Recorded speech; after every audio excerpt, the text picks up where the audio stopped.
ಆರ್ಥಿಕತೆಯಲ್ಲಿ ಅರಣ್ಯ ಕೃಷಿಯ ಪಾತ್ರ ಅಂತ ಹೇಳ್ತಾ ಇದ್ದಾರೆ. ಅರಣ್ಯ ಕೃಷಿ ಒಂದೇ ತಗೊಳ್ಳಾರ್ದೆ ನನ್ನ ಅನುಭವದ ಒಂದೆರಡು ಮಾತುಗಳನ್ನ ಹೇಳಕ್ಕೆ ಇಷ್ಟಪಡ್ತಿದ್ದೀನಿ. ನಾವು ಕಾಲೇಜಲ್ಲಿ ಇದ್ದಾಗ ನಮ್ಮ ಮಲ್ಲಿನಾಥ್ ಸರ್ ಅವರ ದಯೆಯಿಂದ ರಾಜು ಭಾಯ್ ಅವರ ಪರಿಚಯ ನಮಗಾಯಿತು. ರಾಜು ಭಾಯ್ ಅವರು ಒಂದು ಮಾತು ಒಂದು ವಿಡಿಯೋದಲ್ಲಿ ಹೇಳಿದ್ದಾರೆ. ನಾವೀಗ 1 kg ಕಚ್ಚಾ ವಸ್ತು ಒಂದು ಇಂಡಸ್ಟ್ರಿಯಲ್ಲಿ ಹಾಕಿದಾಗ 1 kgಯ ಮಾಲ್ ಅಷ್ಟೇ ನಮಗೂ ವಾಪಸ್ ಬರ್ತದೆ.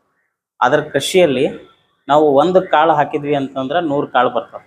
ಒಂದು ಮಾವಿನ ನಾವು ಏನಾದರೂ ಇದು ದೀಪ ಹಚ್ಚಿದ್ವಿ ಅಂತಂದ್ರೆ 1,000 ಹಣ್ಣು ನಾವು ತಿನ್ಬೋದು 100 ವರ್ಷಗಳ ಕಾಲ. ಯಾವುದಾದ್ರೂ ಹಣ ನಾವು ಬ್ಯಾಂಕಲ್ಲಿ ಇಟ್ಟಿವಿ ಅಂತಂತಂದರೆ ಡಬಲ್ ಆಗೋಕ್ಕೆ 5 ವರ್ಷ 10 ವರ್ಷ ತೊಗೋತಾರೆ. ಆದರೆ 3 ತಿಂಗಳಲ್ಲಿ 2 ತಿಂಗಳಲ್ಲಿ ಡಬಲ್ ಆಗುವಂಥದ್ದು ಏನಾದರೂ ಇದ್ದರೆ ಅದು ಕೃಷಿ ಮಾತ್ರ. ಕೃಷಿ ಮತ್ತು ಪರಿಸರ ಒಂದು ನಾಣ್ಯದ 2 ಮುಖಗಳಂತೆ. ಈಗ ರಾಜೀವ್ಭಾಯ್ ಅವ್ರು ಹೇಳ್ದಂಗೆ ಈಗ ನಮ್ಮ ದೇಶ ಆರ್ಥಿಕವಾಗಿ ಸದೃಢ ಆಗಲೇಬೇಕಪ್ಪ ಅಂತಂದ್ರೆ ನಾವು ಕೃಷಿಗೆ ಜಾಸ್ತಿ ಒತ್ತು ಕೊಟ್ಟಿವಿ ಅಂದರೆ ನಾವು 100% ಸದೃಢ ಆಗಲಿಕ್ಕೆ ಸಾಧ್ಯ ಇದೆ. ಈಗ ಕೃಷಿ ಅರಣ್ಯಕ್ಕೆ ಬಂದಾಗ ಅದರಿಂದ ನಾವು ಆರ್ಥಿಕ ಸಂಪತ್ತು ಹೇಗೆ ಗಳಿಸ್ಬೇಕು? ಇತ್ತೀಚಿನ ದಿನಗಳಲ್ಲಿ ಎಲ್ಲರೂ ಬಾಯಲ್ಲಿ ಒಂದು ಗಿಡ ಹೆಚ್ಚಿಗೆ ಕೇಳಿ ಬರ್ತಾ ಇದೆ, ರೈತ ಕೋಟ್ಯಾಧೀಶ ಯಾಕೆ ಆಗಬಾರ್ದು? ಕೋಟ್ಯಾಧೀಶ ಆಗಬೇಕಾದ್ರೆ ಯಾವ ಗಿಡ ಬೆಳೆಸ್ಬೇಕಂದ್ರೆ ಸ್ಯಾಂಡಲ್ವುಡ್ ಅನ್ನುವ ಒಂದು 2-3 ವರ್ಷಗಳಿಂದ ಅದು ಎಲ್ಲರ ತಲೆಯಲ್ಲಿ ಬರ್ತಾ ಇದೆ.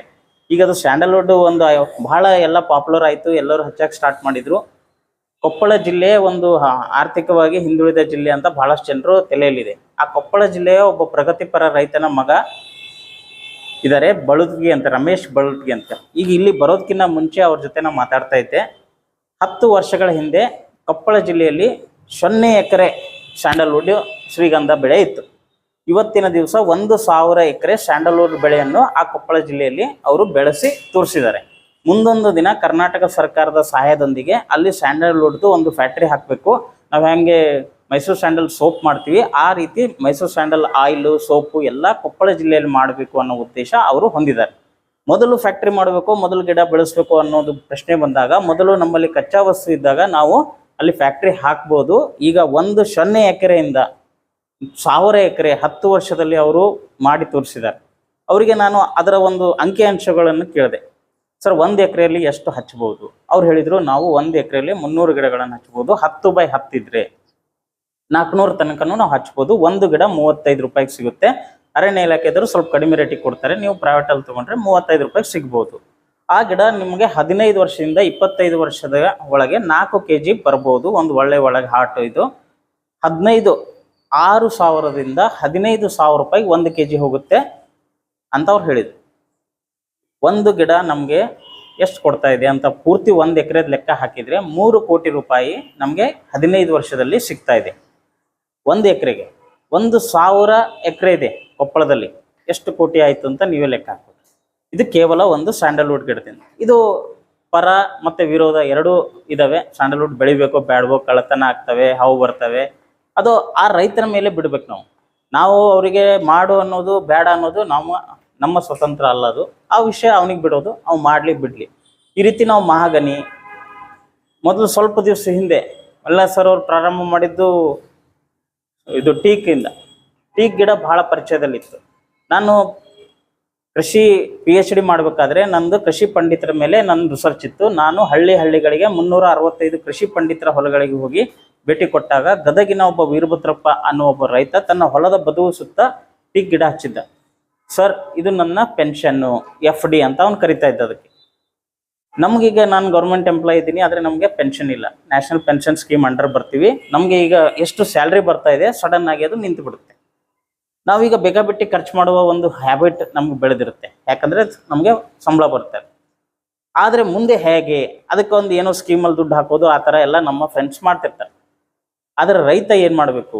ವಯಸ್ಸಾದ್ಮೇಲೆ ಅವನಿಗೆ ದುಡ್ಡು ಬರಬೇಕಪ್ಪ ಅಂತಂತಂದರೆ ಆ ರೈತನ ಹೊಲದ ಬದುವಿನಲ್ಲಿ ಅಥವಾ ಒಂದು ಗಿಡಗಳನ್ನು ಬೆಳೆಸ್ತಾ ಹೋದರೆ ಅದು ಫಿಕ್ಸ್ಡ್ ಡಿಪಾಸಿಟ್ ಥರ ಕೆಲಸ ಮಾಡುತ್ತೆ ಅನ್ನೋಕ್ಕೆ ನೂರಾರು ಸಾವಿರಾರು ಲಕ್ಷ ಉದಾಹರಣೆಗಳು ನಮ್ಮ ಕಣ್ಣು ಮುಂದ್ಗಡೆ ಇದ್ದಾವೆ. ನಾವು ಅದನ್ನು ಮಾಡಲಿಕ್ಕೆ ಸಾಧ್ಯ ಇದೆ. ಪ್ರತಿಯೊಬ್ಬ ರೈತನ ಹತ್ರ ನಾವು ಹೋದಾಗ 100ಕ್ಕೆ 90% ರೈತರು ನಮಗೆ ಹಾನಿ ಇದೆ, ಲಾಸ್ ಆಗ್ತಾ ಇದೆ, ನನಗೆ ನನ್ನ ಕೆಲಸಗಾರನಿಗೆ ರೊಕ್ಕ ಕೊಡಲಿಕ್ಕೆ, ಪಗಾರ ಕೊಡೋಕ್ಕೆ ರೊಕ್ಕ ಇಲ್ಲ ಅನ್ನೋ ಮಾತನ್ನು ನಾನು ಕೇಳಿದ್ದೀನಿ, ಅನುಭವಿಸಿದ್ದೀನಿ ಕೂಡ ನನ್ನ ಸ್ವಂತ ಹೊಲದಲ್ಲಿ. ಈಗ ನಾನು ಎಲ್ಲರ ಜೊತೆ ಮಾತಾಡಬೇಕಾದ್ರೆ ಈಗ ಸ್ವಲ್ಪ ದಿವಸದ ಹಿಂದೆ ನೇರಳೆ ಸೀಸನ್ ಪ್ರಾರಂಭ ಆಗಿದೆ. 500 ರೂಪಾಯಿ 400 ರೂಪಾಯಿ kg ನೇರಳೆ ಮಾರಾಟ ಆಗ್ತಾ ಇದೆ ಗುಲ್ಬರ್ಗದಲ್ಲಿ. ಸೋಲಾಪುರದಲ್ಲಿ 500 ರೂಪಾಯಿ ಮಾರಾಟ ಮಾಡ್ತಾ ಇದ್ದಾರೆ 1 kgಗೆ. ನಮ್ಮ ಊರಿಗೆ ಬಸವ ಕಲ್ಯಾಣಕ್ಕೆ ಹೋಗ್ಬೇಕಾದ್ರೆ ಹಳ್ಳಿಕೇಡು ಸಣ್ಣ ಹಳ್ಳಿಕೇಡು ಗ್ರಾಮದ ರೋಡ್ ಬದಿಯಲ್ಲಿ ಕೂತ್ಕೊಂಡಿರ್ತಾರೆ. 100 ರೂಪಾಯಿ ಪಾವ್ ಕೆಜಿ ಅಂತಂದ್ರೆ ಹೋದ ವರ್ಷ 200 ರೂಪಾಯಿ ಕೆಜಿ 100 ರೂಪಾಯಿ ಕೆಜಿ ಕೊಟ್ಟಿದ್ರು.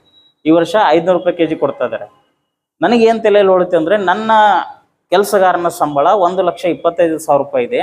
ಒಂದು ಗಿಡ 10,000 ರೂಪಾಯಿಗೆ ಖರೀದಿ ಮಾಡ್ತಾ ಇದಾರೆ ಬಾಗ್ಬಾಂದವರು. ನಾನು 15 ಗಿಡ ಹಚ್ಚಿದ್ರೆ ಒಂದು ಬದುವಿನಲ್ಲಿ ನನ್ನ ಕೆಲಸದ ಸಂಬಳ ಹೋಯ್ತಲ್ಲ, ನನಗೆ ಟೆನ್ಷನ್ ಇರುವುದಿಲ್ಲಲ್ಲ ಅನ್ನೋ ಭಾವನೆ ಬಂತು. ಈ ವರ್ಷ ನಾನು 50 ಗಿಡಗಳನ್ನು ನೇರಳೆ ಹಚ್ಚಬೇಕು. ನನ್ನ 2 ಕೆಲಸಗಾರರ ದುಡ್ಡು ಹೋಯ್ತು. ಒಬ್ಬ ಭೀಮರಾಯನಗುಡಿಯಲ್ಲಿ ಕೆಲಸ ಮಾಡಿದಾಗ ಒಬ್ಬನು ಹೇಳ್ತಿದ್ದ, ಕೃಷಿ ಪಂಡಿತರವರು, ಅವ್ರು ಹೇಳ್ತಿದ್ರು 100 ಕೂಲಿ 1 ಮೂಲಿ ಅಂತ ಒಂದು ಗಾದೆ ಮಾತು ಹೇಳಿದ್ರು ಅವರು. 100 ಕೂಲಿ ಕೊಡೋದು 1 ಮೂಲೆಯಲ್ಲಿ ನಾವು ಗಳಿಸ್ಬೋದು. ಆ ರೀತಿ ನಾವು ವ್ಯವಸ್ಥೆ ಈ ಕೃಷಿಯಲ್ಲಿ ಮಾಡಲಿಕ್ಕೆ ಸಾಧ್ಯ ಇದೆ. ಮತ್ತೊಂದು ಉದಾಹರಣೆ ನಾನು ನಿಮಗೆ ಕೊಡ್ಲಿಕ್ಕೆ ಬಯಸ್ತೇನೆ. ಪಿಂಪ್ಲಿ ಅಂತೇಳಿ ಒಂದು ಪಿಕ್ಚರ್ ಬಂದಿದೆ. ಪಿಂಪ್ಲಿ ಗ್ರಾಮದಲ್ಲಿ ಒಂದು ಹೆಣ್ಣು ಮಗು ಹುಟ್ಟಿದ್ರೆ 111 ಗಿಡಗಳನ್ನು ಅವರು ಹಚ್ತಾರೆ. ಅದು ಯಾಕೆ ಹಚ್ಚಕ್ಕೆ ಪ್ರಾರಂಭ ಮಾಡಿದ್ರು?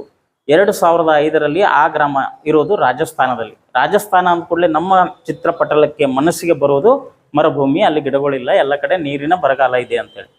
ಅದು 2005ರಲ್ಲಿ ಆ ಪ್ರಾರಂಭ ಆದಾಗ ಅಲ್ಲಿನ ಸರ್ಪಂಚ್ ಆದಂಥ ಶ್ಯಾಮ್ ಸುಂದರ್ ಅವರು ಗಿಡ ಹಚ್ಚಕ್ಕೆ ಪ್ರಾರಂಭ ಮಾಡ್ತಾರೆ. 5-10 ವರ್ಷಗಳಲ್ಲಿ 4 ಲಕ್ಷ ಗಿಡಗಳನ್ನು ಅವ್ರು ಹಚ್ತಾರೆ. 2500ನೇ ಇಸ್ವಿಯಲ್ಲಿ 700 ಫೀಟ್ ಹೊಡೆಯುವಂಥ ನೀರು ಬೋರ್ವೆಲ್ಲು ಈಗ 15 ಫೀಟ್ಗೆ ನೀರು ಬರ್ತಾ ಇದೆ, ಕೇವಲ 4 ಲಕ್ಷ ಗಿಡ ಹಚ್ಚಿದ್ರಿಂದ. ಅವರ ಊರಿಗೆ ಅವು ಏನು ಗಿಡಗಳಿದಾವೆ ಅವ್ರ ಹತ್ರ ಅಲೋವೆರಾ ಬೆಳೆದ್ರೆ ಅದು ಪ್ರೊಸೆಸ್ ಮಾಡಿ ಮಾರ್ತಾರೆ. ಈ ರೀತಿ ಆರ್ಥಿಕ ಪರಿಸ್ಥಿತಿ ಊರಿನ ಗ್ರಾಮದ ಚೇಂಜ್ ಆಗಿದೆ. ಆ ಹೆಣ್ಣು ಮಕ್ಕಳ ಹತ್ಯೆ ನಿಂತಿದೆ. ಯಾಕಂದ್ರೆ 111 ಗಿಡಗಳು ಅವರು ಒಂದು ಹೆಣ್ಮಗಳು ಮಾಡ್ತಾ ಇರೋದ್ರಿಂದ. ನಾನು 2015ರಲ್ಲಿ ಒಂದು ಕಾರ್ ತಗೋಬೇಕಪ್ಪ, ನನಗೆ ಡೌನ್ ಪೇಮೆಂಟ್ ಕೊಡ್ರಿ, ನಾನು ತಿಂಗಳಿಗೆ 10,000 ರೂಪಾಯಿ ಕಟ್ಕೊಂಡು